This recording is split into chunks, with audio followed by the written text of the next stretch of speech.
28. junija so se razneli ostri spopadi po vsej Sloveniji.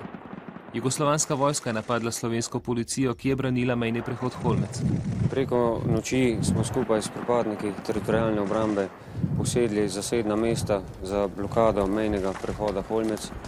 V tem času so na nas sprostili ogenj pripadniki Jugoslovanske ljudske armade, zaradi česar smo mogli odgovoriti na ta ogenj, kljub temu, da to ni bil naš namen.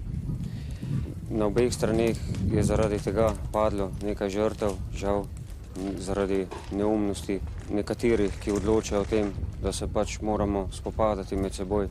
Prijeli smo vojake, ki so se predali. Gre za mlade ljudi, ki so bili precej zbegani.